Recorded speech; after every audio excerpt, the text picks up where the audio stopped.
Okay, so I'm gonna try something new this time. I've never tried videoing my process to fix a tractor. This is a John Deere 216. I bought this early this spring, or no, actually last spring. So spring of 2022. And anyways, what I'm doing here is trying to document the tractor and how I fix it. I've done almost 10 of these tractors this year, so it's been a busy year. Some of them I could save, others ended up being parts tractors. This tractor here is a John Deere 216. It is a first year 216, has a manual PTO, and is basically in the condition I bought it. So the previous owner had taken it apart, started working on it, and then got divorced. And to be honest, I think I talked to his brother who was storing it for him and sold it. So he didn't really have any of the history or information about what was wrong with the tractor and he was trying to fix. So from a quick note, it is a manual PTO. It also had the electric lift. So I actually bought it for the electric lift itself. I do have the other electric lift parts inside the house. I have not pulled the electric lift cylinder yet. The other notable on this was it had a brand new muffler. I have another 216 that actually needs or could use a better muffler, so that's maybe where this goes. So anyways, this is the first video, kind of an overview of what it looks like. I have a lot to do. So this poor tractor at this point, most of the wires and the connections to the engine itself have been disconnected. So, you know, there's no points, there's no condenser. I notice here there's no coil wire in here anywhere. The engine cover is removed at this point.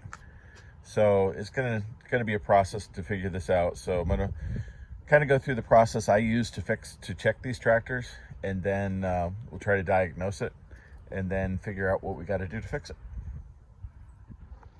Okay, so first let me introduce my helper. This is Penny. She's my Labradoodle, and she is my official helper. And she unfortunately has a habit of barking at everybody that comes by. So as I do these videos, she will probably make her appearance and voice known. So what I'm going to do here, the first step I try to do with one of these tractors is evaluate the engine. If there's something that's going to make it unworth putting this back together again, obviously the engine is the biggest piece. So the first thing I'm going to do is pull the dipstick, check the oil, make sure there's oil in it. I don't care, you know, how clean or otherwise it is. I just need to make sure there is some lubrication in it. And the other thing I do then immediately is try to turn the flywheel. Okay, so turning this takes quite a bit of force, and I can feel compression as the cylinders are working as I try to force this, okay? So I've got compression. That tells me there's not a broken rod, and the engine at this point should work, okay? Then the other thing I'm gonna do real quick here is do an evaluation. So I know I've got a starter. I know right away that I am missing the coil and the condenser that'll be needed for the spark. And then if I look at my wire harness here real quick, I'm looking, here's the wire that goes to the condenser, or I mean from the condenser to the points, okay? And then I walk around the front, and here you can see I've got the fuel pump. Fuel pump's hooked up to a fuel line. At this point, obviously this has no fuel tank on it, but it's got the fuel pump. I got my hose up to the carburetor. Carburetor, at this point I can notice right away, this cable coming out the front is the throttle cable. This does not have the choke cable on the tractor at this point. Oops, it should be here. So obviously that's a part I'm gonna have to figure out where to source, unless it's in the bin of parts I got. And then obviously I'm missing the tube that goes to the air cleaner. There's a little hose that sticks out underneath the carburetor that also goes to the air cleaner. And then I'm missing obviously the air cleaner parts itself. not too worried about those quite yet. I have spares from other tractors that parted out, and like I said, I do have the bag of parts from this thing. So what I'm going to do to test this engine first is, and really this is the only test I'm going to do right now. Unfortunately, I do not have a tripod because I'm not used to trying to video what I do here. But what I've got is, oh, I should show you this.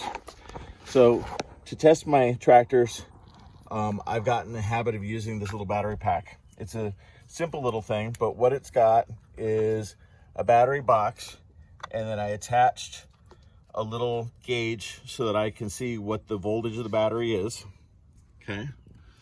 And it's just got 2 standard battery cables connected to it. So all I need to do is get the negative. Okay, the first thing I'm going to try to test is the starter. So I'm going to take the negative cable and just physically with my hand hold it up against the bolt that holds the starter onto the camera, or onto the starter to the tractor. And then I'm going to take the positive cable and just hold it up against the starter.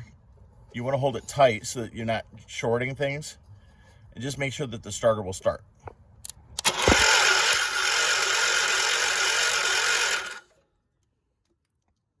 Okay, so clearly the starter is good. And it also shows me that the motor will turn from the starter, okay? So I'm gonna stop here. I'm gonna try to figure out what I can do for a tripod or something to make this easier to do these videos. And then we'll move on to the next step here. Okay, so what I did is I dug out a coil that I know works and a condenser that I know works to test this tractor. And I borrowed a coil wire from another tractor that I'm working on finishing up. But anyways, so what I've got here is a coil that I know works, and what I want to show you here real quick is how you test these. So I'll add in a screenshot of this, oops, of this file. But basically, to test the ignition coil, all you need is a multi-tester, and your what you want to check here is the positive to the negative should be 4 to 8 ohms. The positive to the coil wire, which they're saying is tower, should be 7 to 12,000 ohms. And from either of the terminals to the grounding should come up infinity. So I did that test, and unfortunately, because of my ability to hold the phone and video at the same time, the positive to the negative was 4 ohms or thereabouts. It did fluctuate a little bit. The positive to the tower was somewhere between 75 7600. Again, it varied, but that's well within range. And then the terminals to the ground is infinity. And again, all I did to test this is take, for example, my negative into the ground. I'll set this to 20,000 ohms.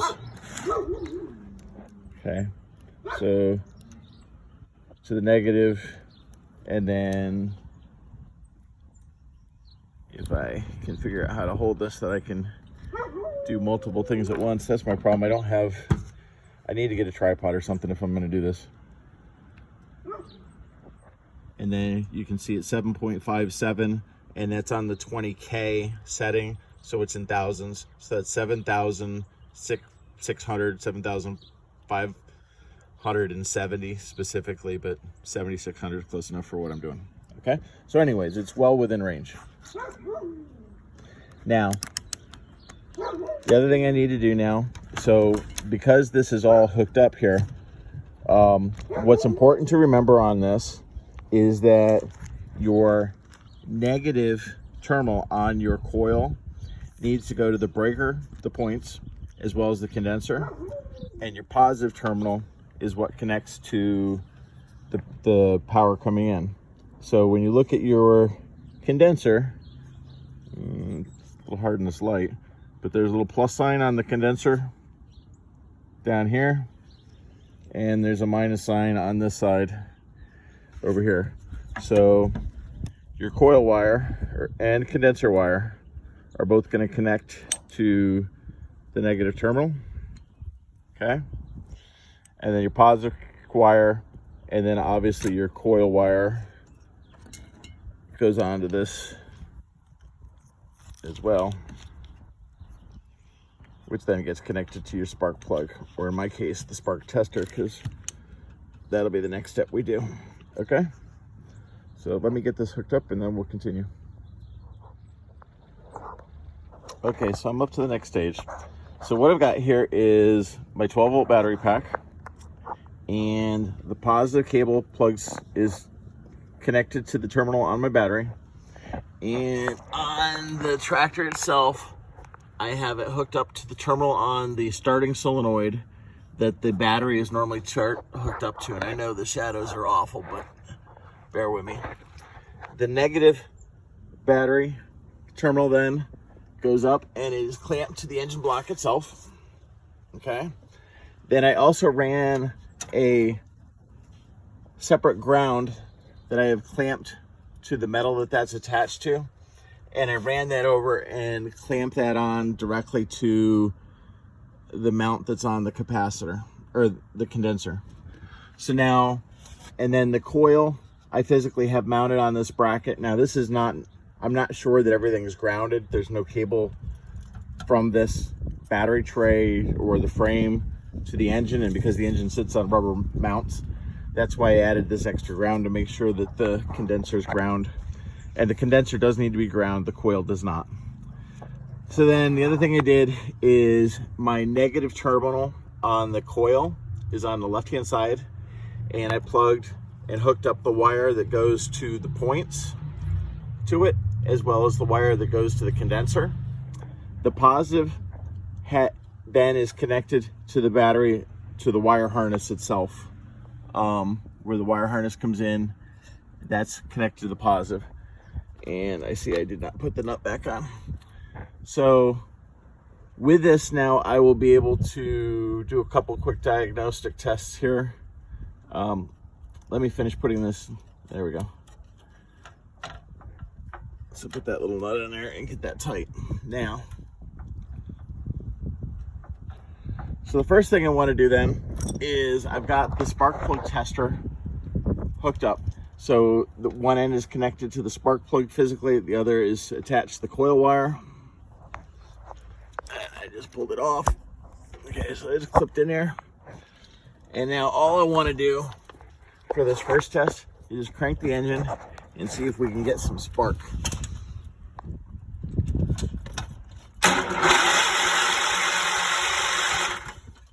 Okay, so no spark. So then the next thing I want to do is verify that the coil itself is getting power. So to do that, I have my multi-tester here, and I have it set on 12 volt. I'm going to take, again, sorry, my camera skills are going to need some help here. Take my ground and attach it up here, or the negative up here where I'm grounded. And I'm going to take the positive end. Now right now the camera is turned off. I touch that to the positive lead.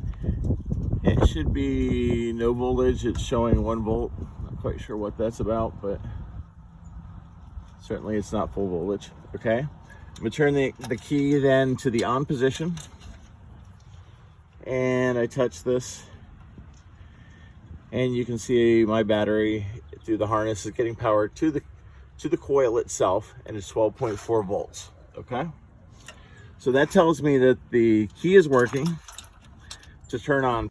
But what I'm in the process now of testing the wiring and actually trying to get the tractor started. So what I've done already is I use this 12 volt battery pack, and all this is a voltmeter that also has a couple USBs on it. I can hit this and then it'll show me what the voltage is on the battery.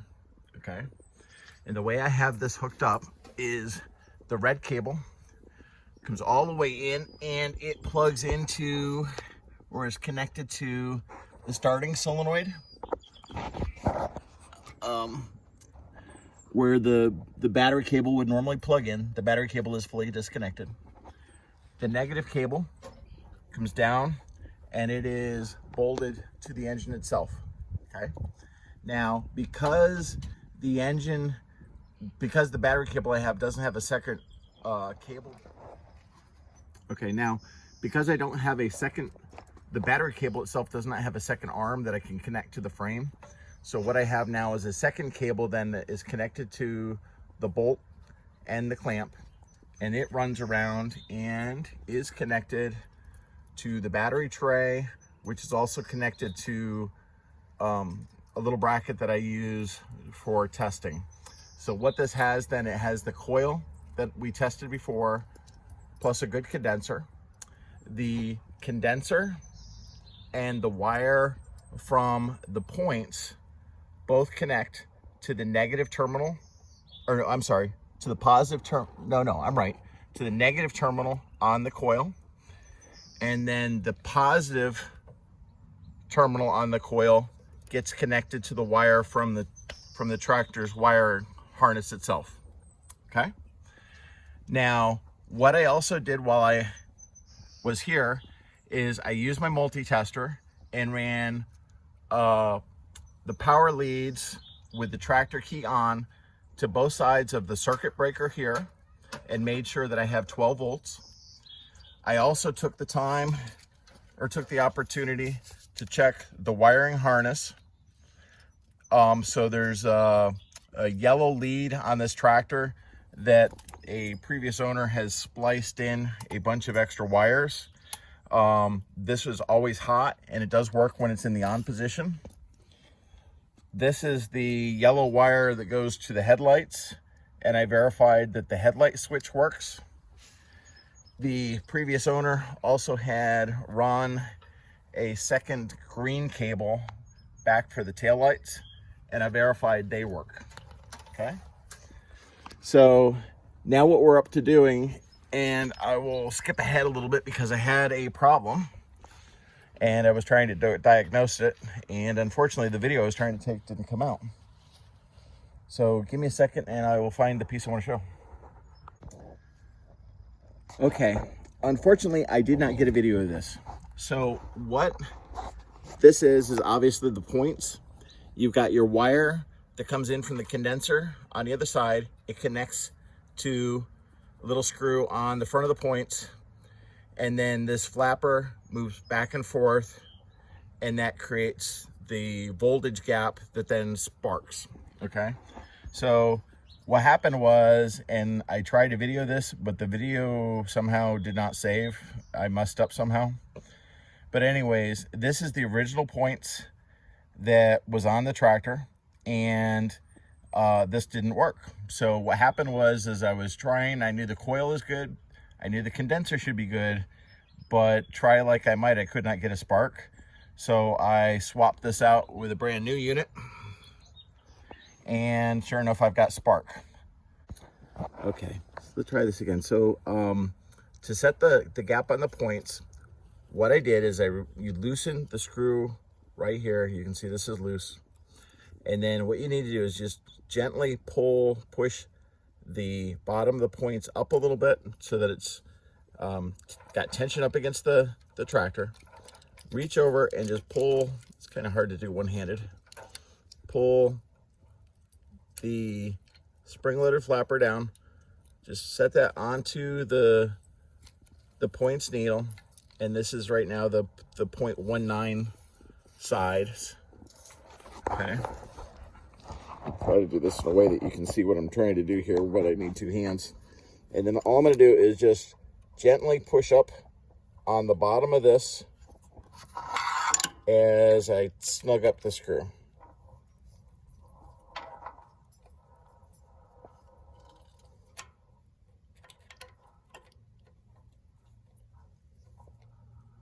Okay. And now when I pull my gauge out, so that is a little too tight because I cannot get the 0.19 back in. So I'm gonna have to loosen this up again.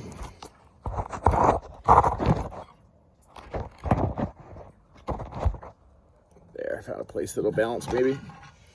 So I'm gonna loosen up the screw again. And as soon as you loosen the screw up, the points spring back closed.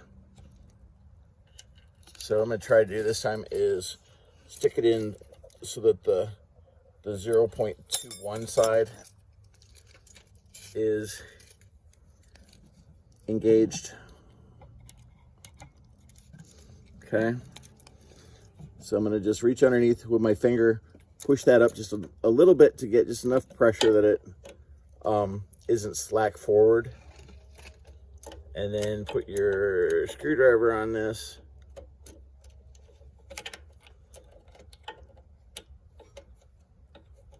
And snug that up tight.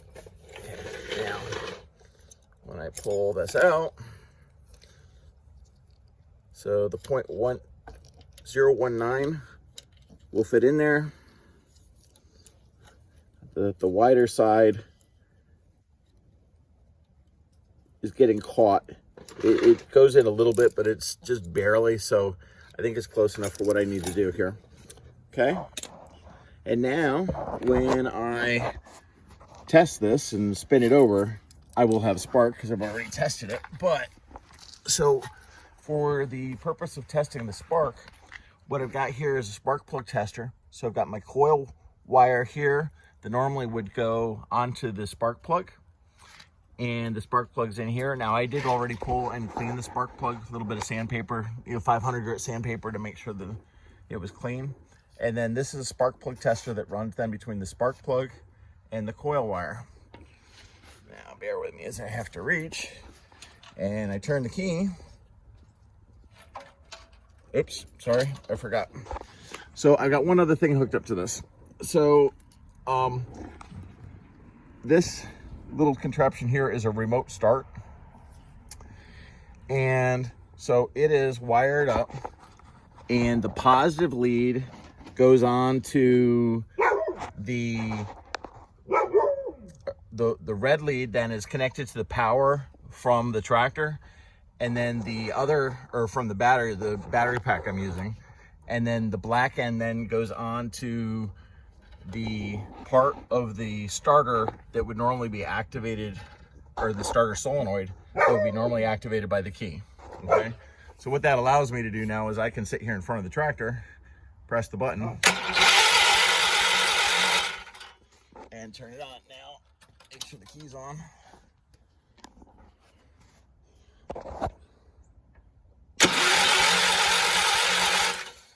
And I've lost spark. Doesn't that figure when you play with stuff? Can we try this again?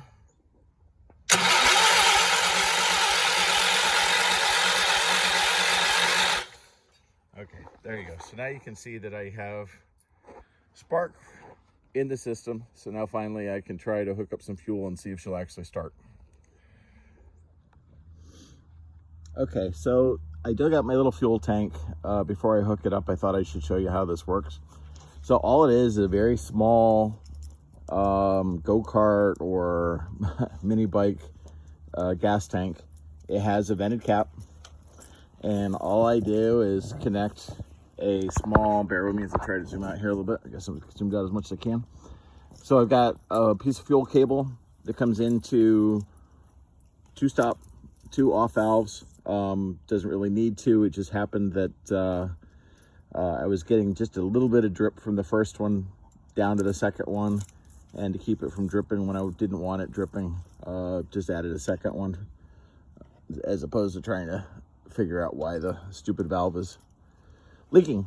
So what I'm going to do here is I'm going to fill this up, and then I'm going to connect this to the tractor on the inlet side of the fuel pump, which is over here. So I'm going to hook this up, fill this up, and then I'm going to tie the fuel tank up above the carburetor so that gravity then will feed the gas into the fuel pump. Shouldn't be needed because the fuel pump should work, hopefully. Then we'll try to run this and verify that we got power, and we'll go from there. I'm back. So what I've done is I took my little fuel tank And again, all I'm trying to do here is just verify that the engine will fire up. And I have not cleaned the carburetor. I haven't adjusted the carburetor. This tractor, again, has no choke cable. You know, across the board, there's a lot to still do, but I want to make sure she's going to fire and see what we end up with. So what I did is I hooked up my fuel line tank.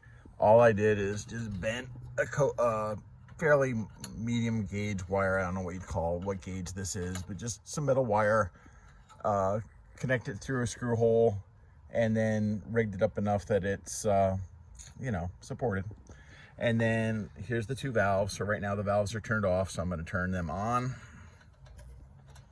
That should allow fuel to get down to the carburetor, or to the fuel pump. And the other thing I need to do that I didn't do ahead of time is reach over and turn the fuel up. Oh shoot. Okay, didn't notice that either. Okay, so sorry, my phone turned off on me as I was videoing that. But anyways, I went to adjust the throttle, and it occurred to me that the throttle cable is not connected to anything. So what I'm gonna try to do is adjust the throttle here. So forward should be higher RPMs. So let's see if we can get this to spark. Oh, I gotta just make sure the key is turned on. So turn the key to the on position.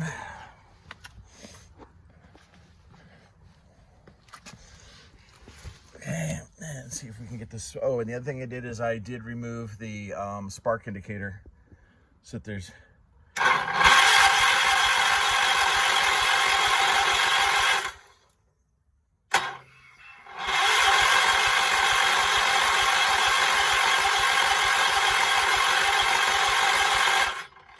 less in the way. Now, I'm not getting anything here.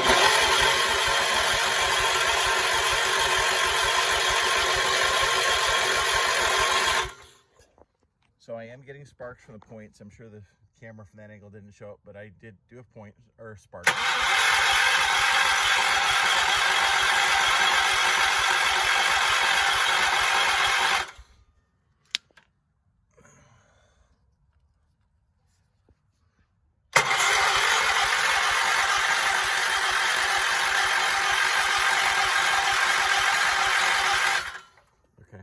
So what I'm gonna have to do next is I'm gonna cheat. I don't like doing this. You know, normally I would not do this to a tractor, except for cases like this where I really have no idea if it'll start at all.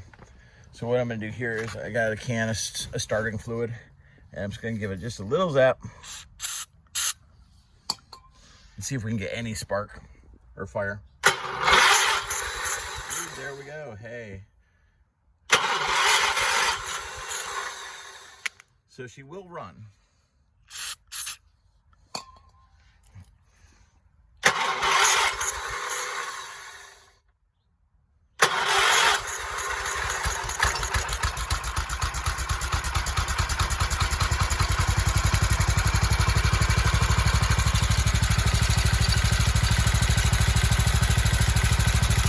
And the good news is that is not running on starting fluid anymore, so the gas has to be through.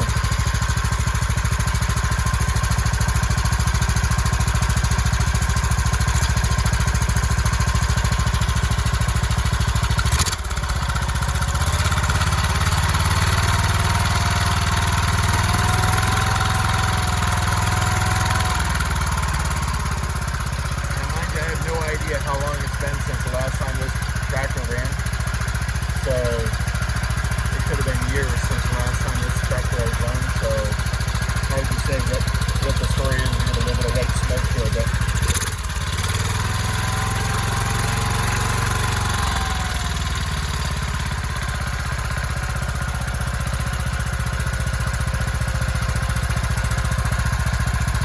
sounds pretty good though.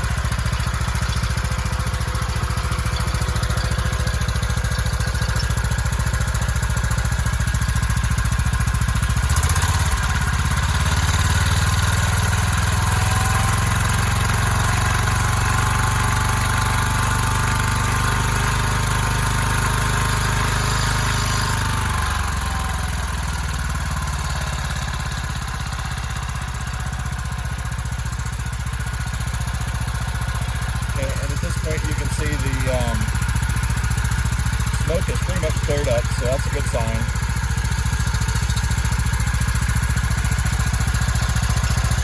So I'd say at this point, this is an engine and a tractor that I can put back together again, and actually we'll have a running machine.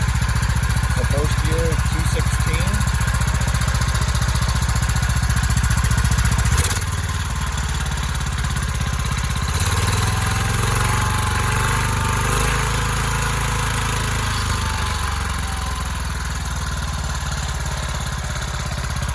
So I'll take that. I'm pretty happy with that.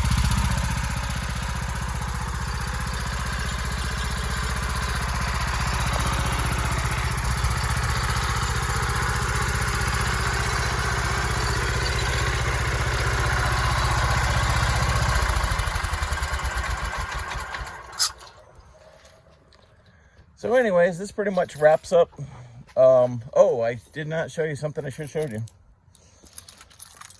So I just verified something else works here on the tractor, but because I pulled the keys out before and turned it off, I can't show you what I realized. So, okay, so one other thing you can do here now, because the way my battery pack is hooked up here with the battery meter, so you can see right now the voltage is 12.8. So turn my key on to the on position. And I want to verify real quick here. I checked the oil a while ago, but just to show again, it does have oil in it. Always check that before you start these engines. You never quite know what somebody was doing before the last time before they used it. So anyways, I'm going to hit the starter here and start it. Okay, now you can see the voltage here.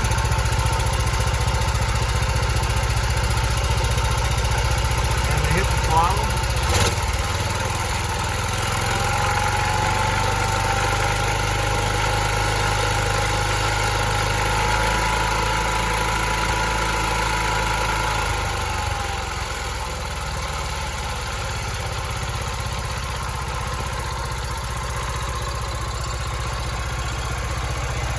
And then when I turn the tractor back off.